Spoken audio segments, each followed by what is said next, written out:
The Christmas Eve dinner at my parents' estate was exactly as I'd expected. Excessive, expensive, and designed to showcase my brother Derek's success while highlighting my apparent failure. Crystal champagne flutes lined the mahogany table. The centerpiece was an elaborate arrangement of white roses and gold-dusted pine cones that probably cost more than most people's monthly rent. My mother had hired a private chef who was currently plating the third course of our 7-course meal. I sat at the far end of the table in a simple black dress, while everyone else sparkled in designer holiday attire. Derek held court at my father's right hand, wearing a custom Tom Ford suit and a Rolex that caught the candlelight with every gesture. The Singapore deal closed yesterday, Derek announced, swirling his wine. 42 million. The firm is calling it the deal of the year. My father beamed with pride. That's my boy. A real businessman. Built his career from the ground up at one of the most prestigious corporate law firms in the city. Hardly from the ground up, Dad, Derek said with false modesty. You did introduce me to half the partners at the country club. Networking is a skill, my mother said. You capitalized on opportunities. That's what successful people do.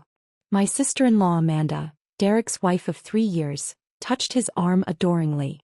He works so hard. 80-hour weeks sometimes. But that's what it takes to make senior partner before 40. Partnership announcement is coming in March, Derek said confidently. My billable hours are 30% higher than any other associate. It's practically guaranteed. My Uncle Richard raised his glass. To Derek, the pride of the Morrison family. Everyone drank. No one looked at me. The chef placed the next course in front of us. Some kind of deconstructed duck with microgreens and a reduction sauce. My phone buzzed in my purse. I ignored it. So, Emma, my Aunt Caroline said, finally acknowledging my existence. How's the receptionist job going? It's going well, I said calmly, cutting into my duck. Derek snorted. Still answering phones in the lobby? Got it. You're 30 years old. At least you have a job, I guess. The table tittered with polite laughter. What company is it again? Amanda asked, her tone suggesting she already knew and found it amusing. Meridian Solutions, I said. Never heard of it, Derek said dismissively. Some small firm, I assume. Can't be very important if they have their receptionist working on Christmas Eve. I'm not working today, I said. But you're always on your phone, my mother said with a sigh. Even at family dinner. Shrewd Emma. Whatever calls your screening can wait. You're right, I said, placing my phone face down on the table. I apologize. Derek leaned back in his chair, warming to his subject. You know what Emma's problem is? No ambition. She could have gone to law school like me, but she chose some liberal arts degree. Philosophy was it. Economics and business administration, I corrected quietly. From Wharton. Same difference, Derek waved his hand. Useless degree. You should have networked more, made connections. Instead, you're answering phones while I'm closing multimillion-dollar deals. My father nodded sadly. We did try to help you, Emma. I offered to introduce you to people in my business circles. You always declined. I appreciated the offers, I said. I wanted to build my career independently. And look where that got you, my mother said. A receptionist at 30. Meanwhile, Derek is on track for senior partner at Morrison, Hart & Associates. Actually, it's Morrison, Hart, Davidson and Lee now, Derek corrected. They added Lee last month after the Seoul office expansion. I'm heading up the international division.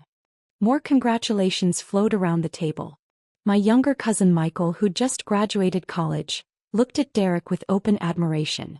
That's what I want, Michael said. Real success. Corner office, expense account, respect. Then don't be like Emma, Derek said laughing. Don't settle for answering someone else's phone calls. Be the person making the calls that matter. Amanda touched her napkin to her lips delicately. Emma, have you considered going back to school? Maybe getting a real degree? It's not too late to salvage your career. I'm content with my position, I said. Content, Derek repeated mockingly. That's exactly the problem. You're content with mediocrity. Winners are never content. They always want more, achieve more, become more. Derek's right, my father said. Complacency is the enemy of success. You need to have drive, ambition, the hunger to reach the top. My phone buzzed again. And again. 3 messages in quick succession. Your receptionist job needs you? Derek asked sarcastically. What's the emergency? Someone can't figure out how to transfer a call. I glanced at my phone screen. 3 messages from Marcus Chin, CEO of Meridian Solutions. Marcus, board meeting moved to 7 a.m. tomorrow. Need your approval on the acquisition documents. Marcus, also the Times wants a quote for the year-end profile piece. Should I have PR handle it or do you want to respond directly? Marcus, sorry to bother you on Christmas Eve, boss. I typed back quickly. Approve the acquisition. Have PR send me the draft response I'll review tonight. Seriously, Emma? My mother said. Put the phone away. This is family time. Sorry, I said again, setting it down. Derek smirked. Let me guess. Your boss needed you to order office supplies? Or maybe someone spilled coffee in the lobby and you need to call the cleaning service. The table laughed. Even my father chuckled. Something like that, I said neutrally. This is what I don't understand, Amanda said, leaning forward. You went to a decent school, you're reasonably intelligent, you come from a good family. How did you end up as a receptionist? What happened? Nothing happened, I said. I chose my path. A path to nowhere, Derek said. I'm going to be honest because I care about you. You're embarrassing the family. Do you know what my colleagues say when they ask about my sister and I have to tell them you're a receptionist? It reflects poorly on all of us. I'm sorry you feel embarrassed, I said. You should be sorry, my mother added. We raised you with every advantage. Private schools, tutors, college fund. And you wasted all to answer phones. Uncle Richard tried to be helpful. Emma, I have connections in the HR departments of several mid-level firms. I could probably get you an interview for an actual position. Entry-level but better than reception. Thank you, but I'm happy where I am, I said. Happy, Derek scoffed. What's your salary, Em? 30,000? 40? I made that in bonuses alone last quarter. Derek, my father said, though he was smiling. Don't be crass about money. I'm just making a point, Derek said. Success is measurable. My salary is $340,000 base, plus bonuses that usually run another $200,000. That's more than $500,000 a year. What are you making, Em? I took a sip of water. I don't discuss my salary. Because it's embarrassingly low, Amanda said sympathetically. It's okay, Emma. We all start somewhere. Derek's first year as an associate, he only made $160,000. Only, I repeated softly. The point is he advanced, my mother said. He worked hard, networked, made himself indispensable. You could do the same if you just tried. The chef brought out the next course. Some kind of lobster preparation that looked like it belonged in a food magazine. My phone buzzed again. I glanced down. Marcus, hate to keep bothering you, but the journal wants to confirm the revenue numbers for the annual report. Can I give them the Q4 projections? I typed back. Yes, but make sure they note those are projections, not confirmed figures. Don't want any accuracy issues. Unbelievable, Derek said. She literally cannot stop checking her phone. Emma, what is so important that you're ignoring your family on Christmas Eve? Just work matters, I said. Work matters, he repeated. You're a receptionist. What work matters could you possibly have? Is someone calling the main line on Christmas Eve and you're worried about it? Derek, leave her alone, my cousin Sarah said quietly. She'd always been kind to me. No, I won't leave her alone, Derek said, his voice rising slightly. He'd had several glasses of wine. Someone needs to give her a reality check. She's wasting her life and everyone's too polite to say it. I don't think I'm wasting my life, I said calmly. Then you're delusional, Derek shot back. Do you know where I was last Christmas Eve? Dinner with Senator Morrison and his family. That's the level I operate at. Meanwhile, you're probably eating lunch in some depressing break room with other support staff. Derek, Amanda said, touching his arm. Maybe that's enough. It's not enough, Derek insisted. I love my sister, which is why this kills me. She had potential. She could have been something. And instead she's a 30-year-old receptionist with no prospects, no ambition, and apparently no pride. The table had gone quiet. Even my father looked slightly uncomfortable. I have plenty of pride, I said softly. Just not in the things you value. What do you value? Derek challenged. Making $40,000 a year? Having zero authority? Being the first person fired when the company needs to cut costs? Derek, my father said. Perhaps we should change the subject. No, I want to hear this, Derek said, looking at me intently. What do you value, Emma? What makes your receptionist job so fulfilling that you're willing to be the family embarrassment? I met his eyes. I value doing work that matters. Building something real. Making decisions that impact people's lives positively. Derek laughed loudly. Making decisions? You're a receptionist. You don't make decisions. You follow them. You're at the absolute bottom of the corporate hierarchy. Everyone has their place, I said. And yours is at the bottom, Derek agreed. Look, I'm not trying to be cruel. I'm trying to wake you up. You're 30 years old. If you don't make a change now, this is your life. Forever. Is that really what you want? Before I could answer, my phone rang. Not a text, an actual call. I glanced at the screen. Marcus Chin. Don't you dare answer that, my mother said sharply. I apologize, but I need to take this, I said, standing up. Emma Morrison, if you walk away from this table, my father started. I was already walking toward the foyer, phone to my ear. Marcus, what's wrong? I'm so sorry to call on Christmas Eve, Marcus said, sounding stressed. But we have a situation. The Henderson merger. Their CEO wants to move the signing to tomorrow morning. Christmas Day.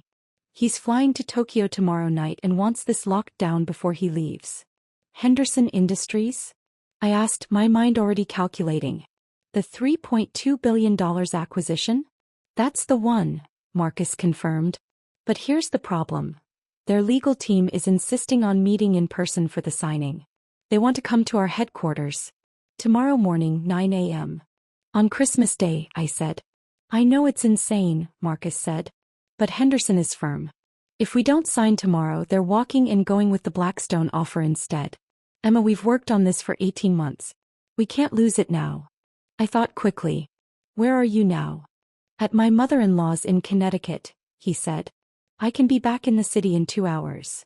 Who else can we get? Most of the executive team is out of state, Marcus said. Sarah's in Aspen, David's in the Caribbean, Jennifer's in California. I can probably pull together a skeleton crew, but Emma Henderson's people will expect to meet with you. You're the chairman. They'll want your signature on the documents. I'm at my parents' house in Greenwich, I said. I can be at headquarters in 45 minutes. Are you sure? Marcus asked. It's Christmas Eve. Your family will survive without me, I said. Set it up. Call Henderson's CEO and confirm. 9 a.m. tomorrow at our headquarters. You're a lifesaver, Marcus said, relief evident in his voice. I'll coordinate everything. I hung up and returned to the dining room. Everyone was staring at me. Everything all right? Sarah asked. Work emergency, I said, picking up my purse. I need to leave. My mother's face went red. Absolutely not. We're in the middle of Christmas dinner. I'm sorry, but this can't wait, I said. What can't wait? Derek demanded. Did someone forget how to work the phone system? Does the lobby Christmas tree need watering? It's a business matter, I said simply. A business matter, Derek repeated incredulously. You're a receptionist. You don't have business matters. You have phone calls to transfer and visitors to sign in. Nevertheless, I need to go, I said. My father stood up. Emma, sit down. Whatever this is, it can wait until after the holidays. It really can't, I said. This is ridiculous, my mother said. You're being incredibly disrespectful. We planned this dinner for weeks. And I appreciate it, I said. But I have responsibilities. Derek laughed harshly. Responsibilities? You're a receptionist. Your responsibility is to sit at a desk and smile. It's not like you're closing a major deal or managing a crisis. Your support staff, Emma. Replaceable, forgettable support staff. Derek, Sarah said sharply. That's enough. It's not enough, Derek insisted. She's walking out on Christmas dinner for a job that doesn't matter. For a position with zero importance. She needs to understand how pathetic this is. I looked at him calmly. I understand you see it that way. Because it is that way, Derek said. You know what? Fine. Go answer your phones. Run back to your little lobby desk. Meanwhile, those of us with real careers will enjoy dinner. Enjoy, I said, heading toward the door. My mother called after me, "If you leave now, Emma, don't bother coming to New Year's. We're done accommodating your nonsense." I paused at the doorway. I understand. Merry Christmas, everyone. I walked out to my car, a modest Honda Civic that Derek had mocked when I arrived. "Couldn't even spring for a luxury car on your receptionist's salary?" he'd said. The truth was I owned 6 cars. The Civic for low-profile situations, a Tesla Model S for regular use, a Range Rover for winter, a Porsche 911 for fun, and 2 vintage cars in climate-controlled storage. But Derek didn't need to know that. I drove toward the city, calling my assistant on the way. "Jennifer," I said when she answered. "Sorry to interrupt your holiday." "No problem, Ms. Morrison," she said. She was my executive assistant, one of the few people who knew exactly who I was. "What do you need?" "Henderson merger is happening tomorrow morning, 9 a.m. at headquarters. I need you to activate the building, get security in place, prep the main conference room, and coordinate catering for approximately 20 people. On Christmas Day," she said. "Challenge accepted. Anything else? Make sure the signing documents are ready and the legal team has reviewed every clause. This needs to be flawless." "Consider it done," Jennifer said. "I'll have everything ready by 8:30 a.m. "You're amazing," I said. "Triple overtime for everyone who comes in tomorrow." "They'll appreciate that," she said. "See you in the morning, boss." I arrived at Meridian Solutions headquarters at 11 p.m. The building was a gleaming 40-story tower in Midtown Manhattan, our company name illuminated at the top. I parked in my reserved spot in the executive garage and took my private elevator to the executive floor. Marcus was already there, looking stressed but determined. "Emma, thank God. Henderson's team confirmed for 9 a.m. They're bringing 8 people including their CEO." "Good," I said, walking into my office, a corner suite with floor-to-ceiling windows overlooking the city. "Where are we on due diligence?" We worked through the night, reviewing documents, confirming financial projections, and ensuring every detail of the $3.2 billion acquisition was perfect. By 8 a.m. I'd changed into a fresh suit I kept in my office and was ready. Jennifer had outdone herself. The main conference room was impeccable. Fresh flowers, catered breakfast spread, signing documents perfectly organized, our legal team assembled and briefed. At 8:45 a.m. building security called. "Ms. Morrison, Henderson's team is in the lobby." "Send them up," I said. The elevator doors opened and 8 people emerged, led by James Henderson himself, CEO of Henderson Industries. He was a silver-haired man in his 60s, known for being difficult but fair. "Mr. Henderson," I said, extending my hand. "Welcome. Thank you for making time on Christmas Day." "Ms. Morrison," he said, shaking firmly. "When you're closing a $3.2 billion deal, holidays become suggestions rather than obligations." I smiled. "Shall we?" The signing took 3 hours. Every document was reviewed, every clause examined, every concern addressed. Finally, at noon on Christmas Day, James Henderson signed the final page. "Congratulations," he said, shaking my hand. "You've acquired a great company. I expect you'll do remarkable things with it." "We will," I assured him. "Henderson Industries has an incredible legacy. We'll honor that while positioning for future growth." After they left, Marcus collapsed into a chair. "We did it. $3.2 billion. Our biggest acquisition ever." "Third biggest," I corrected. "Don't forget the TechWave acquisition last year and the Morrison Financial deal in 2019. He laughed. "How do you keep track?" "It's my job," I said simply. My phone buzzed. A text from my mother. "Your brother is right. You're an embarrassment to this family. Don't contact us again until you get your priorities straight." I deleted it and returned to work. The news broke on December 26th. Meridian Solutions acquires Henderson Industries in $3.2 billion deal. The business press went wild. Henderson was a century-old manufacturing company with contracts across 3 continents. The acquisition made Meridian Solutions one of the largest privately held companies in America. My phone rang constantly with interview requests, congratulations from business partners, and questions from industry analysts. I ignored most of them, letting our PR team handle it. But one call I did take, from Derek. Emma.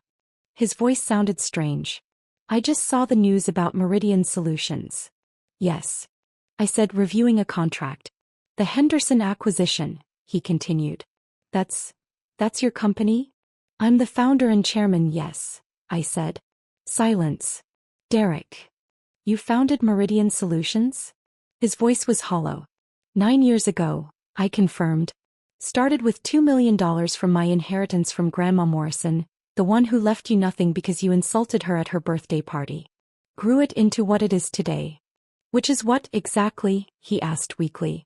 As of the Henderson acquisition, we're valued at approximately $8.4 billion, I said. We employ 12,000 people across 15 countries.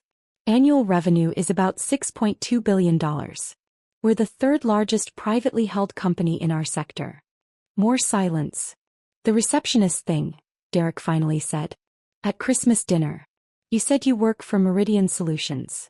I do work for Meridian Solutions, I said. I own it. I founded it. I run it. But you said you were a receptionist. No, I corrected. Aunt Caroline assumed I was a receptionist. I said I worked for Meridian Solutions. You all assumed the rest. Why didn't you correct us? His voice was rising. Would you have believed me? I asked. You were so convinced I was a failure, so certain I was at the bottom. Would telling you I'm a billionaire chairman have changed anything? Or would you have just called me a liar? He had no answer. Here's the thing, Derek, I continued. You spent dinner mocking my supposed $40,000 salary. My actual compensation last year was $340 million between salary, bonuses, and equity. You bragged about closing a $42 million deal. I just closed a $3.2 billion acquisition on Christmas Day, which is why I had to leave dinner. Emma. You said I had no ambition, I continued. I built a company from nothing into an $8.4 billion enterprise. You said I embarrassed the family. The business press calls me one of the most successful entrepreneurs under 40. You said I was at the bottom of the corporate hierarchy. I am literally at the top of mine. I didn't know, he said weakly. You didn't ask, I corrected. You assumed. You all did. And when I tried to leave dinner for an actual business emergency, one worth billions of dollars, you called me pathetic. I could hear him breathing on the other end of the line. I need to go, I said. I have a company to run. Merry Christmas, Derek. I hung up. Within an hour my phone exploded. Calls and texts from every family member. Mom, Emma, we need to talk. There's been a terrible misunderstanding. Dad, I had no idea about your company. We should discuss this. Amanda, Emma, I'm so sorry about Christmas. Derek told me everything. Can we meet? Uncle Richard, proud of you, kiddo. Always knew you had it in you. I ignored them all except one, from Sarah. I knew you were more than you let on. Congratulations on the acquisition. Drinks next week. I responded, absolutely. I'll have my assistant coordinate. The interview requests intensified. Forbes wanted a cover story. The Wall Street Journal wanted an exclusive on the Henderson deal. Bloomberg wanted to profile my journey from startup to billion-dollar empire. I selected carefully, agreeing to a few strategic interviews that would position Meridian Solutions for our next phase of growth. The Forbes interview ran in February. The cover showed me in my office, the Manhattan skyline behind me. Emma Morrison, the billionaire you've never heard of. The article detailed everything. How I'd started Meridian Solutions at 21 with my inheritance, how I'd built it through strategic acquisitions and organic growth, how I'd deliberately maintained a low profile to avoid media scrutiny while I built the business. One quote I particularly liked: Morrison operates with a rare combination of ambition and humility. While other tech billionaires seek the spotlight, she's been quietly building one of America's most successful private companies. Her approach is simple: hire the best people, empower them, and stay focused on long-term value creation rather than short-term publicity. The article also mentioned, almost as an aside, that my younger brother Derek was an associate at a mid-level corporate law firm. The reporter had clearly done their research and noted the irony. My parents called immediately after the Forbes issue hit newsstands. Emma, my mother said, her voice strained. We need to talk about this article. What about it? I asked, reviewing quarterly projections. It makes Derek look bad, she said. Mentioning him like that, comparing his career to yours. It's humiliating for him. I didn't mention Derek, I pointed out. The reporter included that detail on their own. You could have asked them to remove it, my father said. He was on speaker. Why would I do that? I asked. Because he's your brother, my mother said. Because family protects family. I set down my pen. Did Derek protect me at Christmas dinner? When he called me an embarrassment. When he said I was pathetic. When he mocked my supposed receptionist job in front of the entire family. Silence. Did you protect me? I continued. When you told me I was wasting my life. When you said I reflected poorly on the family. When you uninvited me to New Year's because I left dinner for a $3.2 billion business deal. We didn't know, my father said weakly. You didn't ask, I corrected, the same words I'd said to Derek. You assumed. You judged. You mocked. And you never once considered that maybe, just maybe, you didn't have the full picture. Emma, please, my mother said. We're your family. We made mistakes, but we love you. Do you? I asked quietly. Or do you love what I've accomplished? Would you be calling if Forbes hadn't put me on their cover? If I really were a receptionist making $40,000 a year, would you want to talk to me now? Neither answered. I need to go, I said. I have a meeting with the Singapore development team. Emma, wait, my father started. I hung up.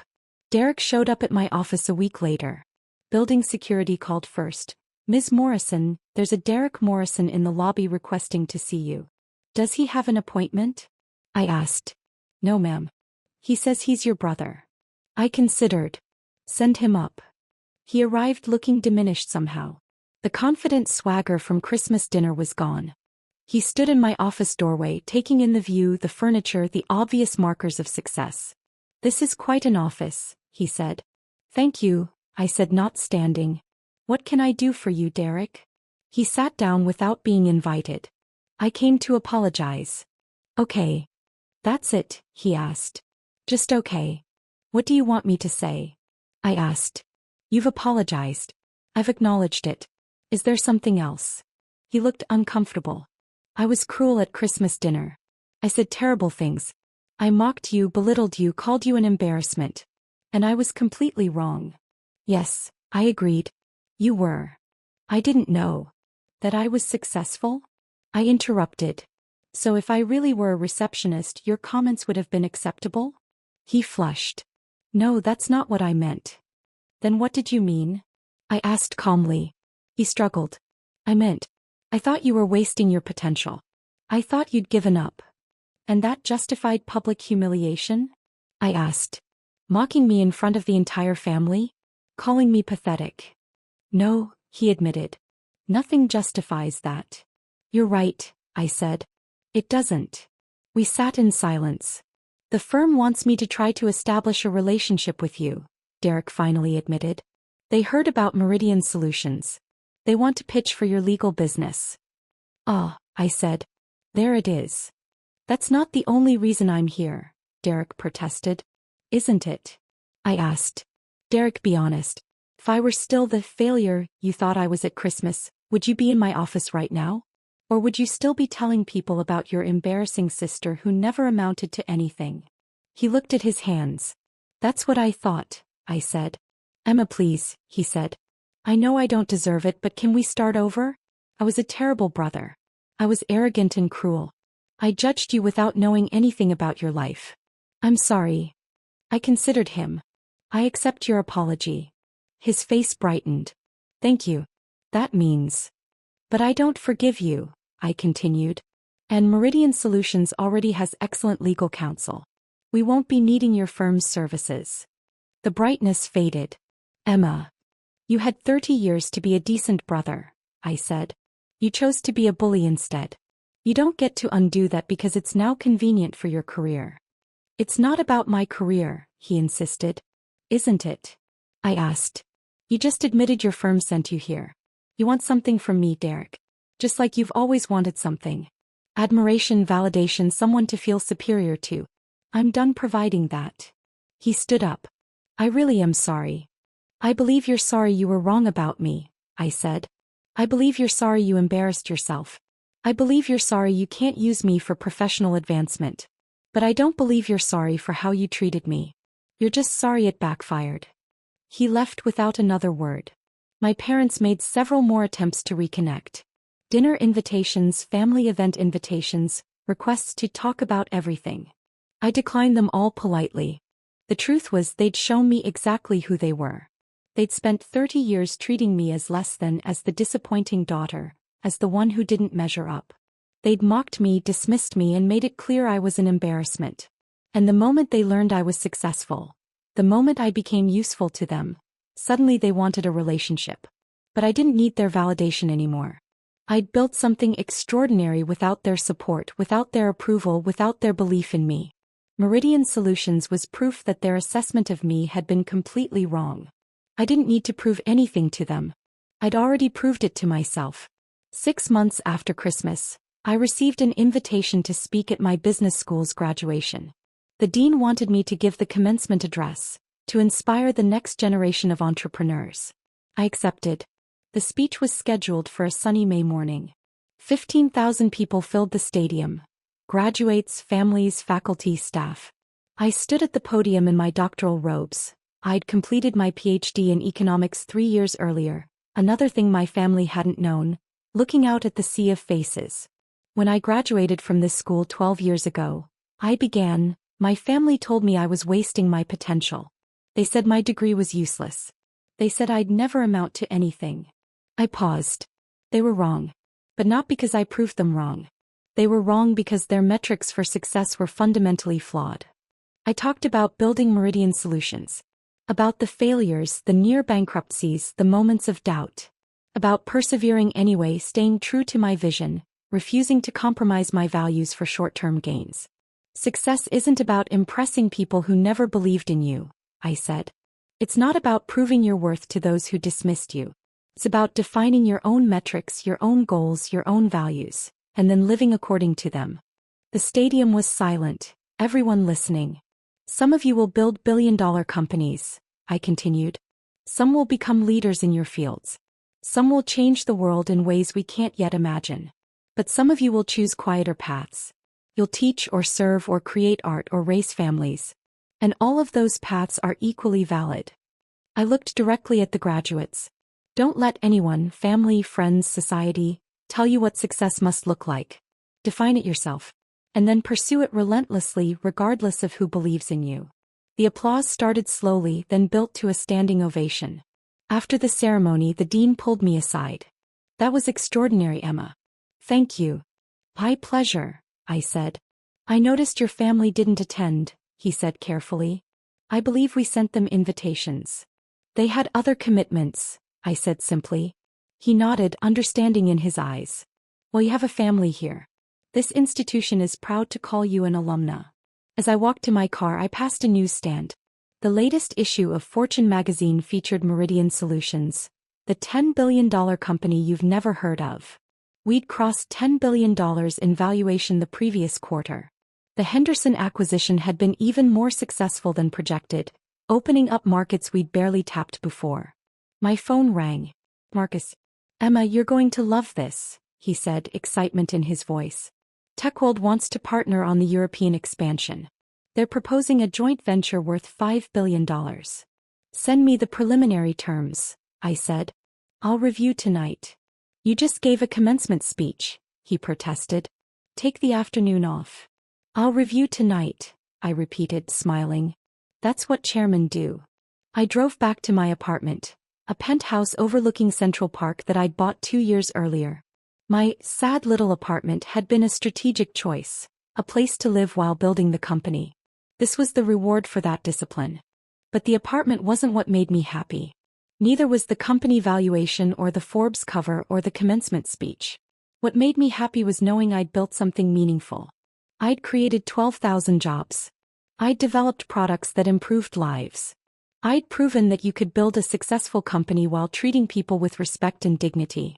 I'd done it my way on my terms according to my values. And I'd done it without the support, approval, or belief of my family. That Christmas dinner seemed like a lifetime ago. The brother who'd mocked me was now scrambling to make partner, his career stagnating while mine soared. The parents who'd called me an embarrassment now tried desperately to claim credit for my success. But I didn't need their credit. I didn't need their apologies. I didn't need anything from them. I'd already won. Not because I'd proven them wrong, though I had. Not because I'd exceeded their expectations, though I'd exceeded them exponentially. I'd won because I'd defined success on my own terms and achieved it. And no amount of family drama could take that away. My phone buzzed one more time. A message from Sarah. Saw your speech online. Absolutely brilliant. Lunch this week? I smiled and typed back. Definitely. Name the day. Some family was worth keeping. The rest could stay in the rearview mirror where they belonged. I poured myself a glass of wine and stood at the window, looking out at the city I'd conquered. 30 years old and a billionaire chairman. Not bad for a receptionist,